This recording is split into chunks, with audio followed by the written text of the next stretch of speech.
Entonces, luego entraremos en los detalles también del discurso del Brexit, pero empezaría por Estados Unidos. Vamos a ver cuál es la situación en Estados Unidos, ¿no? La economía un poco está ralentizándose, en realidad ya hace un año se pensaba que a final del 2018 la economía americana podía estancarse y las medidas fiscales, son las iniciativas, de cualquier manera, de la presidencia Trump ha prolongado en cualquier manera la economía positiva, o sea, el crecimiento económico. Entonces, ahora ya se empieza a ver algún elemento de ralentización. También existen temas políticos que quizás crean menos incertidumbre para los próximos meses, es decir, que el tema de Rusia, eso parece solventado y por lo tanto Trump está en este sentido un poco más tranquilo, aunque probablemente eso seguirá porque el Partido Demócrata creo que quiere seguir empujando este tema, ¿no? Entonces, ¿cuál es la situación en este momento de Estados Unidos? ¿Qué nos podemos esperar?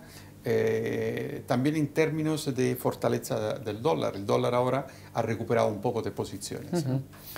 Bueno, yo creo que en términos generales la economía americana está bastante bien y bueno, pues es quizá la que lidere en términos relativos el conjunto de las economías. En 2018 fue la economía que más tiró.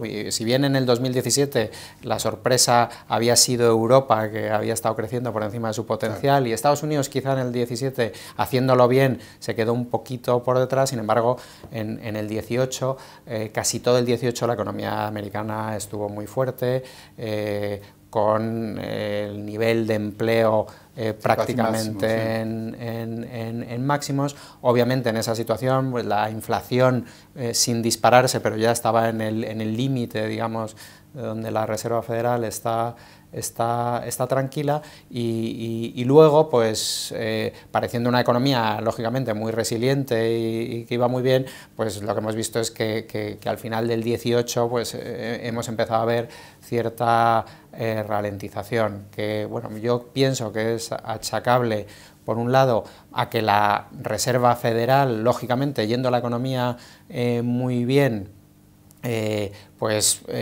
debía normalizar la situación de los tipos de interés, y eso lo hizo, y yo creo que lo hizo en general bastante bien, y ya la Reserva Federal le tiene bien cogido el pulso más o menos a cómo comunicarlo y tal, al mismo tiempo que empezaron a reducir también el balance de la Fed, pues empezaron a subir los tipos, ¿no? Esto es muy difícil graduarlo a la Pero parece que en este momento ahora ya la perspectiva es de no subir. Claro, entonces yo creo que hasta diciembre pues estaban en seguir subiendo y seguir subiendo este año, y ahí a lo mejor lo que no calibraron eran dos cosas, que obviamente el resto del mundo les iba a impactar de alguna manera, y que también hay un indicador que ha funcionado muy bien, predictivo de la economía y de las recesiones,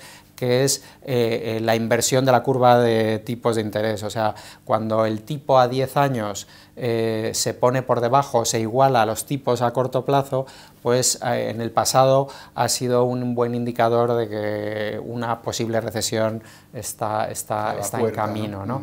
Yo creo que eso en sí mismo genera una profecía autocumplida. O sea, en la medida que todo el mundo empieza a hablar de la palabra recesión, claro, eso crea una especie de psicosis. Sobre todo porque hemos salido de hace muy claro, poco de una muy fuerte. Tremenda, ¿no? Entonces, y justo yo creo que esta vez también esa inversión de la curva es fácilmente explicable, en el sentido de que, lógicamente, en los plazos cortos la Reserva Federal sube los tipos porque la inflación está subiendo un poco, el empleo está disparado, claro, y es lógico que lo haga. Sin embargo, en los tipos largos se produce una asimetría muy particular, que es que los bonos americanos pagan muchísimo más que el equivalente, digamos, en Europa de la rentabilidad libre de riesgo. Entonces, si en Europa por comprar el Bund alemán te pagaban 0,40, hoy te pagan prácticamente nada, cero, sí, o negativo